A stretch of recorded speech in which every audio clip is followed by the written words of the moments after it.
Hey guys, welcome back, and today we're in the Aerosoft F-14 Tomcat.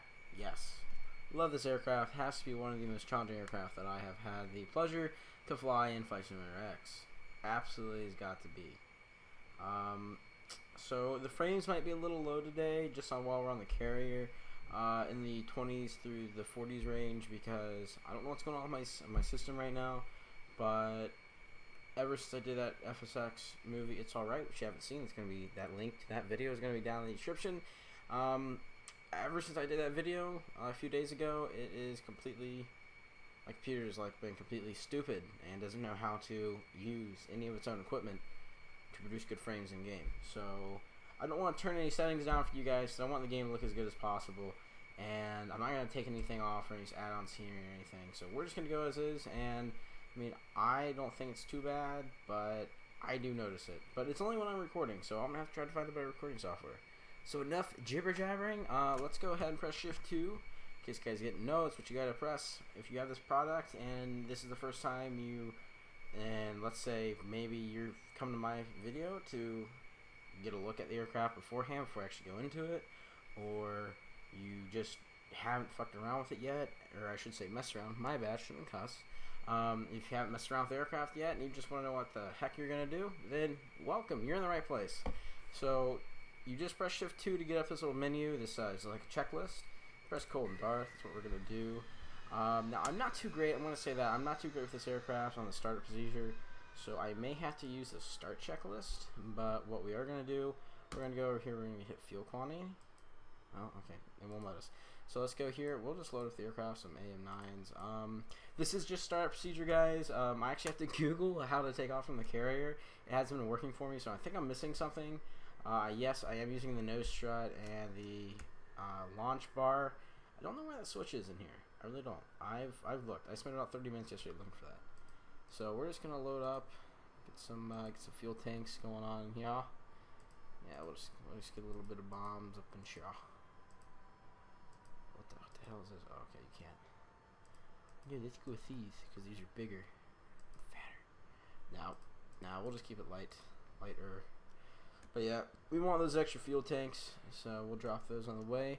Because what I'm going to do, guys, is I'm essentially just we're going to do the startup procedure, and I'm going to pause this video, end it, and then from right where I pause it, I'm going to start up on the next video. That's how I like to do videos. So that way, you know, we could go all that cool stuff. AHD, alright, cool. So we're going to move this from all the way up to the auto position. Well, no, we don't need to do that. Not beforehand, silly. So we need our fuel on. So, yes, good. Come down here, we're going to do air start on.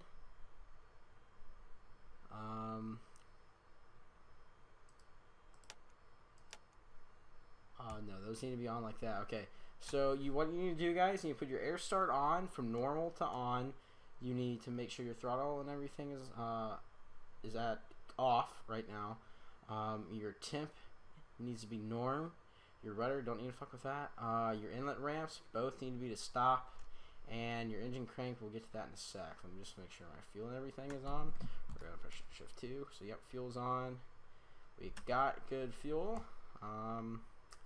Over here. Don't know what I need to turn on. Shit. I don't think I have to turn any of this on just yet. Okay, I'm sorry for the bad start procedure. Okay, so we're gonna go ahead and we're gonna crank engine. Right engine. You're gonna hear that crank up, and then here in a sec, we're gonna go ahead and move our flaps all the way to forward and set that to auto. Okay, no. Come on. Yes, there we go. Okay. Right engine is starting up. Yep, there we go. Okay, it is at idle. Let's check our RPMs. Our RPMs, once this settles, needs to be between 60 and 70. Okay, good. Yep, it's good. Okay, now we're gonna go over to left crank. Crank our left engine up. And then after we get all this done, we are gonna flip on our displays and everything, and I'll go through all that. So yeah, I actually knew more than I thought I did. So, okay, we are going to put our throttle in. Bring that back down to idle. Okay, left engine starting up. Good to go there.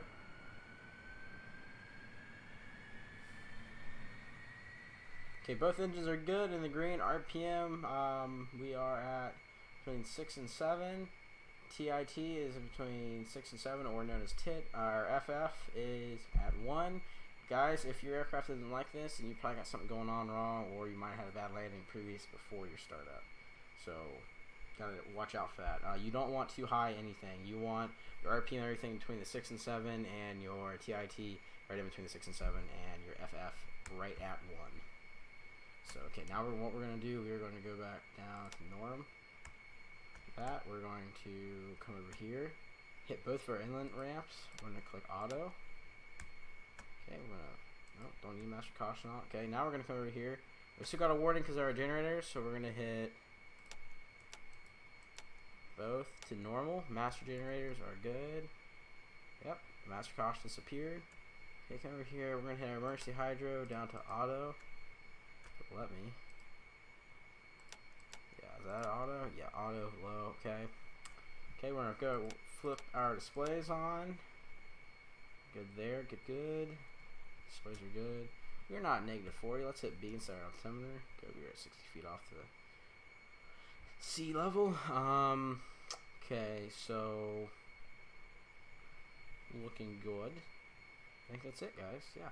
So once again, guys, we'll just go over and we'll go over this once again. When you come down here, you don't need, there's fuel systems already up and ready to go. Your fuel valves are automatically on. Actually, no, they're not. You need your wing external. So this is for my wing / external tanks. If you did put fuel pods on like I did, so external tanks, go ahead and just press override, because I like to use the fuel from my tanks beforehand, because usually when I take off, I usually will use all the fuel in my external tanks, and by the time I use all my fuel, I will be at the cruising altitude I want, and then I'll drop my pods. So yeah, good to go. So guys, like I said, once you come down here, come over here to your engine start area, I guess you could say, and you're gonna make sure your air start is set on. Your temp is at norm. Your throttle mode needs to be at auto or man, preferably man. Yeah, let's leave it at manual. That's what it stands for. Then you can crank either left or right engine first. It doesn't matter. Then once your engines are cranking up and you see that RPM get up to about 7,000, then you're gonna hit your throttle. You don't need to go up as far as I did. It just broke away, and like I scrolled too much. So just set it up to idle. Let it come up to idle. Once that engine's done cranking up and your RPM is at 7, is right in between the 6 and 7, because really it should be at like 67 to 7,000 RPMs. So 6,800 to 7,000 RPMs is what it should be at, like once the engine's cranked up.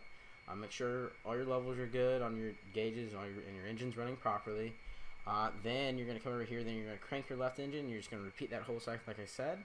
Then after both engines are started up, guys, you're going to hit both inlet ramps. You're going to make sure both inlet ramps are turned auto. Your air start is set to normal, and just leave everything else there good and done. Then you're going to come over here, your wing sweep.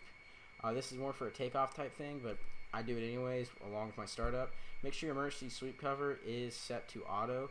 So it's going to be down here to overdrive, but just flick it. So right click it, and then, because see, like you can bring this all the way down. Okay, but if you bring it back a little bit further, well, usually it's stuck in place, right? Before you get in the plane, you have it cold and dark. So then what you're going to do, you're just going to right click it. My bad. Yeah, if you right click it, that locks it in place. So if you right click it one more time, because it's going to start locked in place, then you just bring it all the way forward, you flip this cover down, you're good to go. Your wings will automatically sweep when needed. So then you come over here, and for the finishing startup touch, you're going to make sure your master gen both are on. I didn't do this correctly, but you need to make sure that your air conditioning is on. You come over here, set your oxygen on, and then flick all 3 of your displays on. So that's the very bottom right before these little tabs. You may make sure your emergency flight hydraulics, so this in case one of your engines shuts off, it switches over to your emergency hydraulics, or this is in case also if there's a failure. You make sure that's set to auto. Auto is automatically low, and that's pretty much it, guys. Just make sure you don't have any master caution going on or anything, and if you do, then just come down here and look at your little caution advisory, and that'll tell you what's wrong, and then you can look for that switch to flip it on. But guys, like I said, thanks. This video is a little bit longer for a startup than I intended, but I just want to be very thorough and go over anything for you guys, because I kind of looked online, and the reason why some of the tutorials I make is because I see maybe there's only 1 or 2 videos out there for it. And I know a lot of people, especially with Steam Edition being back and everything, a lot of people, they are new to FSX, and a lot of people that used to play FSX and kind of set it aside, went over to X-Plane or something like I did, have kind of gotten back into it because there's a lot more stuff for it. The community's, it's back, it's more live than it has been in a long time, and I just figured, hey, why not just make tutorials for everybody? There's a lot of people that are getting older aircraft from Aerosoft and A2A and PNDG and stuff like that, and the PNDG, they have plenty of tutorials for that. There's a good amount for A2A, but for some Aerosoft jets, I don't find a lot of tutorials for it. So you guys are going to find a lot of tutorials on my channel for A2A, PMDG, and Aerosoft, iFly, stuff like that. You guys are going to see a lot of tutorials for that. So if you guys like that stuff, please subscribe and hit that like button. It really does, it helps me out, and it also shows me that you guys really like my videos and you like what I'm doing. So, and it helps me to know what I should do and what I shouldn't do. So guys, once again, thanks for watching this video. Until next time, peace out.